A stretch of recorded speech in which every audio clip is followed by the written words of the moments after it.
Karibu katika Dream Media habari, lakini kwanza ni machache kati ya mengi tuliyokuandalia kwa siku ya leo.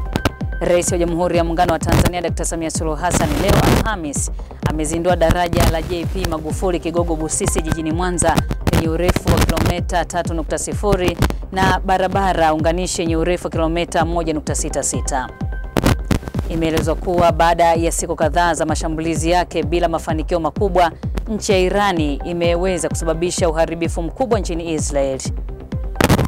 Na katika mchezo wa fainali ya CRDB Bank Federation Cup kati ya Yanga Sports Club dhidi ya Singida Black Star umesogezwa mbele na sasa utachezwa Jumapili ya Juni 29 mwaka huu katika uwanja wa New Amani Complex visiwani Zanzibar.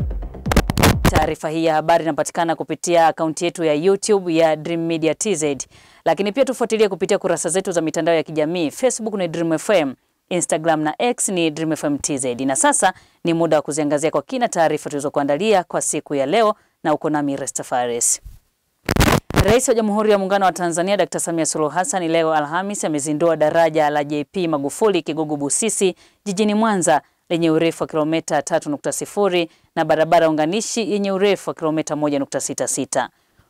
Ujenzi wa daraja hilo uliasisiwa na hayati Magufuli aliyefariki dunia Machi 17 mwaka 2021, likiwa limefikia asilimia 24.6 za utekelezwaji wake, na mrithi wake Rais Dr. Samia Suluhu Hassan aliendeleza na hatimaye kukamilisha.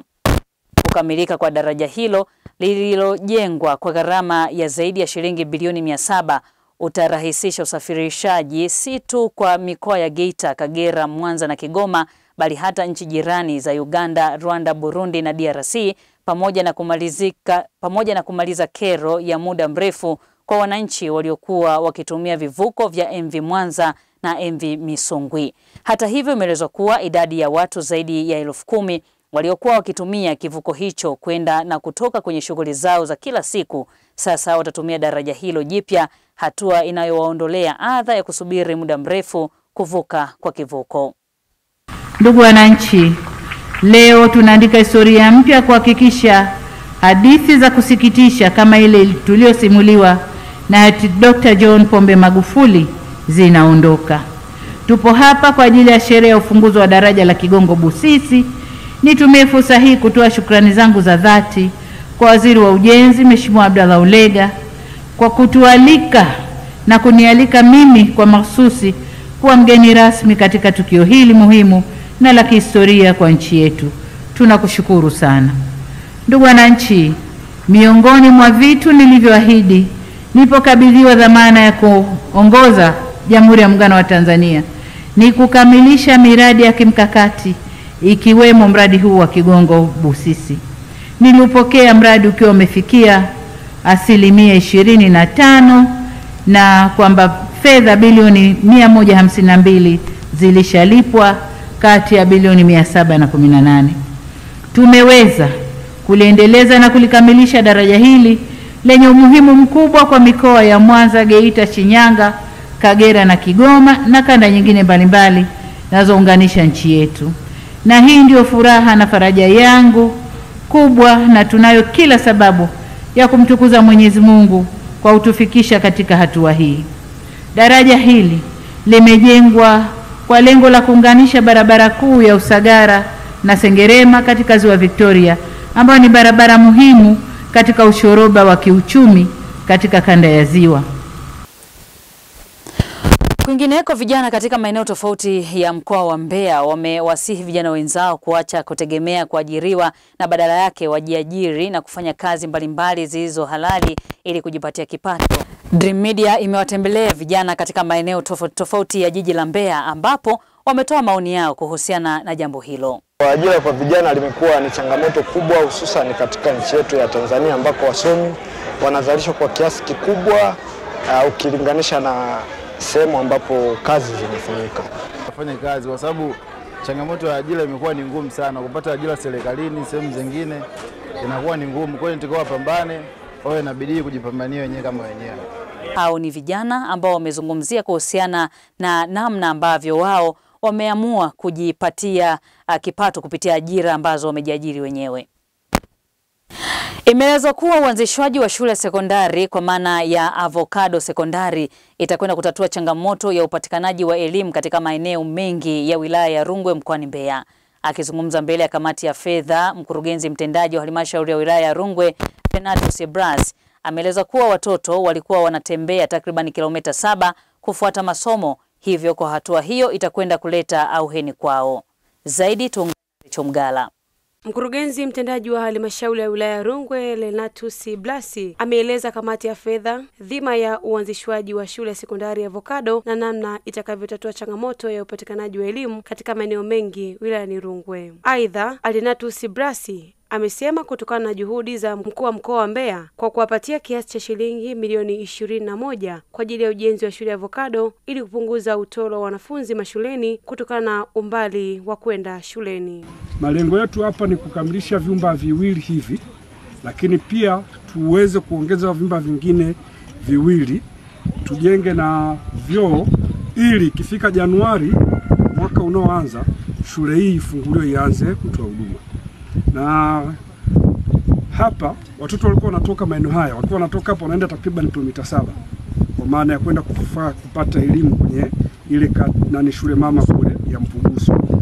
Sasa changamoto zilikuwa ni nyingi pia, kwa sababu kulikuwa na drop out kubwa ya wanafunzi pia kutoenda shuleni na mambo kama hayo. Lakini akizungumza kwa niaba ya viongozi wa dini, mchungaji Mwaipopo amesema kata ya Ilasilo na Mpuguso wameipongeza serikali kwa kuwajengea shule ya Avocado, kwani kulikuwa na changamoto ya umbali. Wanafunzi walikuwa wanalazimika kutoka mapema sana ili waweze kuwa shuleni. Hali yetu imeweza kutukumbuka na kutujengea shule hii ambayo itaitwa Avocado Secondary School, ambayo inatokana na pia na kilimo chetu cha maparachichi, na kwamba kilimo cha maparachichi tusikate tamaa, maana tazama kimetuletea matunda ya kupata shule kutokana na ushuru ambao unapatikana kutoka katika maparachichi. Wakulima wa zao la parachichi wameshauriwa waendelee kulima kilimo cha parachichi bila kukata tamaa, kwani kutokana na kilimo hicho kimewasaidia kupata shule ya Avocado katika wilaya yao. Recho Mgala, Dream Media habari. Shukrani Recho Mgala kwa taarifa hiyo. Mtazamaji wa Dream Media, nikukumbushe kuendelea kufuatilia kurasa zetu za mitandao ya kijamii. Facebook ni Dream FM, Instagram na X ni Dream FM TZ. Na sasa tuziangazie taarifa za mataifa mbalimbali kama zinavyoletwa kwako na Brown Tinda. Baada ya siku kadhaa za mashambulizi yake bila mafanikio makubwa, Irani imeweza kusababisha uharibifu mkubwa nchini Israeli baada ya makombora yake kupenya ngome za anga za nchi hiyo na kugonga maeneo kadhaa. Nguvu ya mashambulio ya Irani ilikuwa imepungua, ikionekana kuwa dalili ya mashambulizi ya anga ya Israeli dhidi ya jeshi la Irani. Serikali ya Israeli ilikuwa imetangaza kulegeza masharti kutokana na baadhi ya vikwazo vilivyowekwa kwa sababu ya vita. Mashambulizi ya asubuhi ya leo yanaonyesha kuwa Irani bado ina uwezo wa kurusha makombora na kusababisha madhara. Maeneo yaliyopigwa ni pamoja na kituo cha matibabu cha Soroka katika mji wa kusini wa Beersheba Haloni, ambapo kombora lilitua kati ya majengo, na Ramat Gan, yote katika mji wa Tel Aviv. Irani ilisema lengo huko Beersheba ni kile ilichosema kuwa ni shabaha ya kijeshi karibu na hospitali hiyo, lakini Selen Haskel, naibu waziri wa masuala ya kigeni wa Israeli, aliishutumu Irani kwa kuilenga hospitali ya Soroka kimakusudi. Haijabainika ni malengo gani yaliyoshambuliwa katika miji mingine iliyoathiriwa. Irani imekuwa ikijibu takriban wiki moja ya mashambulizi ya anga ya Israeli kwenye maeneo ya kijeshi na nyuklia, vituo vya nishati, viwanja vya ndege, majengo ya serikali na pia maeneo ya makazi. Irani inasema hivi ni vita vya uchokozi na kwamba ina haki ya kujilinda. Na watu wasiopungua 29 wameuawa kwa kupigwa risasi na vikosi vya Israeli karibu na kituo cha kutoa misaada ya kiutu kwenye ukanda wa Gaza, huku wengine 18 wakiuawa asubuhi ya hii leo. Kulingana na taarifa kutoka eneo hilo, kwa jumla wa Palestina 69 wameuawa kutwa nzima jana kwenye maeneo tofauti ya ukanda wa Gaza. Wale waliouawa wakitafuta mahitaji muhimu walikuwa kwenye kituo cha kusambaza misaada kinachoendeshwa na wakfu wenye utata unaoungwa mkono na Israeli na Marekani kwa utoaji misaada ndani ya Gaza. Wakfu huo umekanusha taarifa za vifo au majeruhi karibu na vituo vyake vya kutoa misaada. Hata hivyo, mikanda ya video imeonesha maafisa wa jeshi wakiwalenga wa Palestina kwa risasi na baadhi ya miili ya watu ikiwa chini.